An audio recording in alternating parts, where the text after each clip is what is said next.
ভাইয়া আমার খুব ব্যথা লাগছে। আমি কেঁদে কেঁদে বললাম। তখন ভাইয়া শান্তভাবে আমাকে সান্ত্বনা দিতে লাগলো। সে বলল, প্রথম প্রথম একটু ব্যথা লাগবেই, তবে এটা নিয়ে ভয় পাবি না, ধীরে ধীরে সব ঠিক হয়ে যাবে। এই ব্যথা সাধারণ ব্যথা নয়, এটা একেবারেই আলাদা ধরনের অনুভূতি। তুই যেহেতু প্রথমবারের মতো এটার মুখোমুখি হচ্ছিস, তাই তোর কাছে বিষয়টা কঠিন আর অচেনা লাগছে। কিন্তু মনে রাখিস, এটা কেবল প্রথমবারের জন্য। একবার এই ধাপটা পার হয়ে গেলে আর কখনো এমন কষ্ট বা অস্বস্তি হবে না। আমার কথা মনে রাখিস, এটা একেবারেই ক্ষণস্থায়ী। প্রথমবারের পর সবকিছু সহজ মনে হবে। ভাইয়া সেই কথাগুলো শুনে আমি ব্যথার মাঝেও কিছুটা সাহস পেলাম। তার আশ্বাসে মনে হলো সত্যিই হয়তো এই কষ্টটা অল্প সময়ের জন্যই। তো বন্ধুরা, এই ভিডিওটি আপনারা অবশ্যই সম্পূর্ণ দেখবেন, তাহলে সত্য ঘটনাটি জানতে পারবেন। ভিডিওটি টেনে টেনে দেখলে কিছুই বুঝতে পারবেন না। আর এখন আপনাদেরকে শুরু থেকে শেষ পর্যন্ত সম্পূর্ণ ঘটনাটি জানিয়ে দিচ্ছি। তার আগেই ভিডিওতে লাইক দেবেন এবং এরকম আরও নতুন নতুন ভিডিও পেতে চ্যানেলটি সাবস্ক্রাইব করে রাখবেন। আমার নাম তামান্না, বয়স 18 বছর, আর আমি সদ্য কলেজে ভর্তি হয়েছি। সবাই বলে আমি দেখতে খুব সুন্দরী, তাই প্রায় দেখি অনেক ছেলে আমার পেছনে ঘোরাঘুরি করে। কিন্তু আমি এসব নিয়ে কোনো গুরুত্ব দিই না। প্রেম ভালোবাসার বিষয়গুলো আমার কাছে কখনো তেমন আকর্ষণীয় মনে হয়নি। আমার বান্ধবীরা প্রায় সবাই কারো না কারোর সঙ্গে সম্পর্কে জড়িয়েছে। তারা আমাকেও প্রায় বলে, তামান্না, একদিন সময় হলে তুইও প্রেমে পড়বি, তখন আমাদের কথাই মনে পড়বে। তাদের কথা শুনে আমি হেসে উড়িয়ে দিই, কারণ সত্যি এখনও এসব আমার ভালো লাগে না। আমার পরিবারও শহরে বেশ পরিচিত। আমার বাবা মা দুজনেই শহরের সবচেয়ে বড় বিশ্ববিদ্যালয়ের শিক্ষক। তবে কাজের কারণে তারা আমাদের সঙ্গে সবসময় থাকেন না, শুধু ছুটির দিনে আমাদের কাছে আসেন। এই সময়টা আমাদের জন্য অনেক আনন্দের হয়, আর বাকিটা সময় আমি আর আমার ভাইয়া একসঙ্গেই বাসায় থাকি। আমাদের জন্য আলাদা করে কাজের লোক আছে, তারা রান্নাবান্না আর ঘরের সব কাজ সামলে নেয়। আমার ভাইয়ার নাম সাকিব। ভাইয়া আমার থেকে 10 বছরের বড়। ভাইয়া সব সময় আমার খুব খেয়াল রাখে। বাইরে কোথাও যেতে হলে কিংবা কোনো কাজে সাহায্যের প্রয়োজন হলে সবার আগে সেই এগিয়ে আসে। পড়াশোনায় সমস্যা হলে ধৈর্য ধরে বুঝিয়ে দেয়।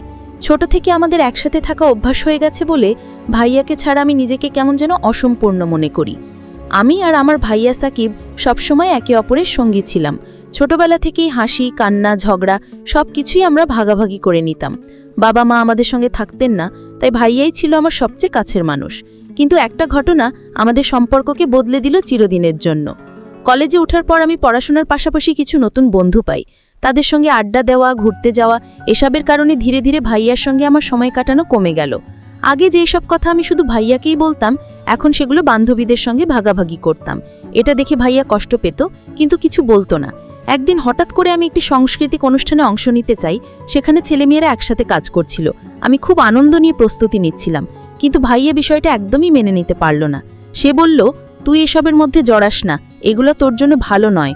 আমি বললাম, ভাইয়া, তুমি সবসময় আমার জন্য ঠিক করতে পারো না। আমিও বড় হচ্ছি, আমাকেও নিজের মতো করে চলতে দিতে হবে।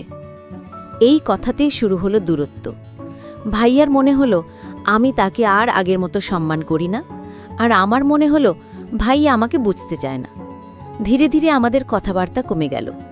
একসাথে বসে খাওয়া দাওয়া কিংবা আড্ডাও হারিয়ে গেল। এভাবে বেশ কিছুদিন কেটে গেল। তারপর হঠাৎ করেই আমি লক্ষ্য করলাম ভাইয়ার আচরণ বদলে যাচ্ছে। আগের মতো শুধু দায়িত্ব নিয়ে কথা বলতো না, বরং আমার সাথে আরও নরম, আরও যত্নশীল হয়ে উঠল। প্রতিদিন রাতে আমি যখন ঘুমাতে যাই, সেই সময় ভাইয়া এসে আমার খোঁজ খবর নেয়, আমাকে সান্ত্বনা দেয়। প্রথমে বিষয়টা আমি বুঝতে পারিনি, কিন্তু দিন যতই গড়াতে লাগলো ততই টের পেলাম ভাইয়ার এই আচরণ একেবারে ভিন্ন রকম। তার কথা বলার ভঙ্গি, যত্ন নেবার ধরন, সব কিছুতেই যেন একটা অচেনা মায়া ভর করেছে। আমি ভেতরে ভেতরে কৌতূহলী হয়ে উঠলাম। ভাবতে লাগলাম, হঠাৎ এমন পরিবর্তনের পেছনে কি কারণ থাকতে পারে। আগে যে ভাইয়াটা কেবল কড়াকড়ি আর নিয়মের কথা বলতো, সেই এখন প্রতিটি রাতে আমার পাশে এসে দাঁড়ায়, যেন আমাকে একা থাকতে না দেয়। একসময় আমার মনে হতে লাগলো, ভাইয়ার এই অচেনা ব্যবহারটা যেন কোনো গভীর রহস্য লুকিয়ে রেখেছে, যেন সে আমাকে কিছু বলতে চাইছে, কিন্তু কোনো অজানা কারণে মুখ খুলতে পারছে না। রাতগুলো মনে হয়েছে এক একটা ছোট অধ্যায়। প্রতিটা রাতেই আমি ভাইয়ার রহস্য জানার জন্য ছোট ছোট চেষ্টা করে যাচ্ছি, কিন্তু সে প্রতিবারই কিছু না কিছুভাবে এড়িয়ে যাচ্ছে। তারপর একদিন আমি সন্ধ্যায় বই নিয়ে ঘরেই বসি। রাতে বিছানায় শোবার আগেই ভাবলাম, আজ ভাইয়ার সঙ্গে সরাসরি কথা বলে ফেলব। দুপুরে যতটা ঠান্ডা থেকেছে রাতে ততটাই সাহস জ্বলছিল। রাতে যখন সবাই ঘুমোতে যায় আমি জিজ্ঞেস করলাম, তুমি কেন হঠাৎ এত বদলে গেলে? কি হয়েছে? ভাইয়া একটু কণ্ঠ নামিয়ে মুচকি হেসে বলল, কোনো কিছু না, তুই বেশি ভাবিস। তার চোখে কোনো অস্বস্তির ছাপ দেখলাম, কিন্তু সে মুখ খুলল না। আমি যত চেষ্টা করলাম সে প্রতিবার উত্তরকে ছোট করে দিল। আমি বুঝলাম সে জানাতে চাইছেন না। রাতে যখন ঘুমাতে যাই ইচ্ছে করে চুপচাপ তার কাজের ঘরের দরজার কাছে চলে গেলাম। জানালার আলো থেকে দেখা যায় ভাইয়া মুঠোফোন হাতে বসে আছে, চোখে একটু ক্লান্তি, বারবার মুঠোফোন নাম করে ফেলে রাখছে। একবার সে হালকা করে একটি মেসেজ টাইপ করল, তারপর মুছে দিল।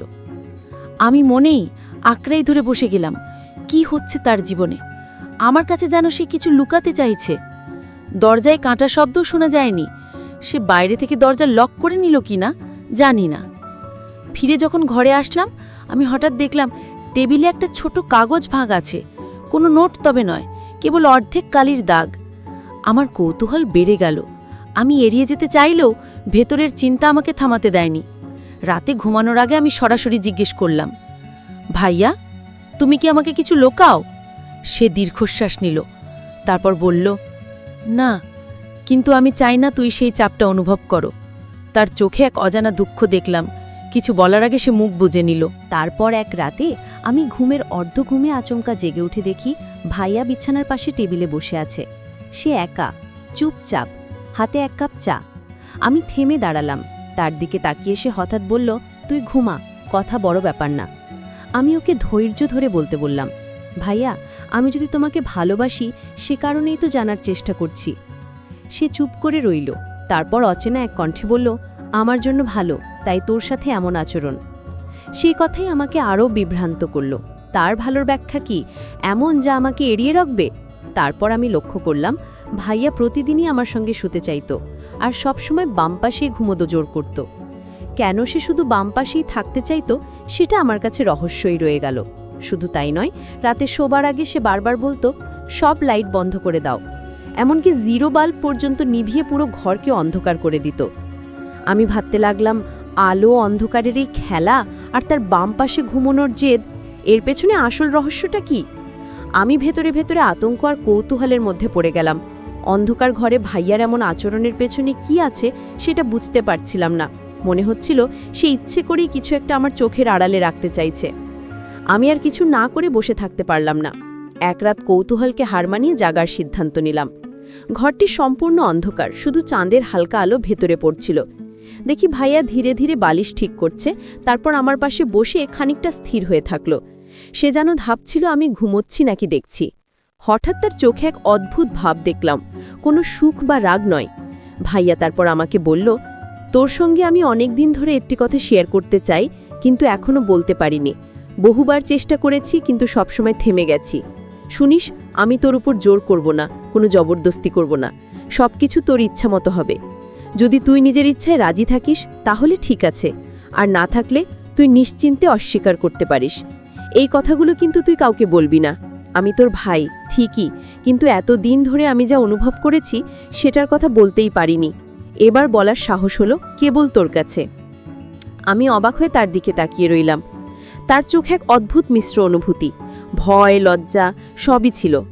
সেই মুহূর্তে আমার মনে হলো ভাইয়া শুধু আমার যত্ন নিচ্ছে না, সে আমার প্রতি কোনো গভীর অনুভূতি রাখছে যা এতদিন লুকিয়ে রেখেছে। কিন্তু ঠিক তখনই ভেতরে একটা অদ্ভুত দ্বিধা অনুভব করলাম। আমি কিভাবে প্রতিক্রিয়া দেখাবো, কিভাবে সেই কথাগুলো বুঝব? আমার মন ঝড়ের মধ্যে যেন তলিয়ে যাচ্ছিল। ভাইয়া কিছুক্ষণ চুপ করে রইল, তারপর শান্ত স্বরে বলল, আমি শুধু চাই তুই বুঝিস সবকিছু আমার উদ্দেশ্য ভালোই। আমি চাই না কোনো ভুল বোঝাবুঝি হয়। তাই আজ বললাম, শুধু তোর কাছে।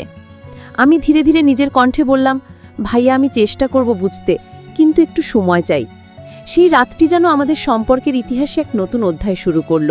আমার কৌতূহল, ভীতি আর অবাক হওয়া সবই একসাথে মিশে একটা অদ্ভুত আবেগে পরিণত হলো। আমি বুঝতে পারলাম যেই রহস্য এতদিন লুকানো ছিল তার প্রথম আভাস আজ আমার চোখের সামনে এসেছে। তারপর রাতের অন্ধকারে আমরা দুজনে কিছুক্ষণ চুপচাপ বসে রইলাম। ঘরের নিস্তব্ধতা কেবল আমাদের নিঃশ্বাসের শব্দ শোনাচ্ছিল। আমার হৃৎস্পন্দন তীব্র হয়ে উঠল, মনে হলো সময়ও যেন থমকে গেছে। আমি ধীরে ধীরে বললাম, ভাইয়া তুমি কি চাইছো আমাকে বুঝাতে? আমি ধীরে ধীরে বুঝতে পারলাম ভাইয়া সবসময় আমার খেয়াল রাখছে, আমাকে ভালোবাসছে এবং নিরাপদ রাখতে চাইছে। এই উপলব্ধি আমাকে সাহস দিয়েছে এবং আমি ঠিক করলাম আমরা একে অপরের পাশে থাকব, পরিবারের মতো, বিশ্বাস আর যত্ন নিয়ে। আর এই গল্পের মাধ্যমে আমি শিখেছি সত্যিকারের ভালোবাসা মানে হলো একে অপরের প্রতি যত্ন, সাপোর্ট এবং বিশ্বাস। এটাই সবচেয়ে গুরুত্বপূর্ণ।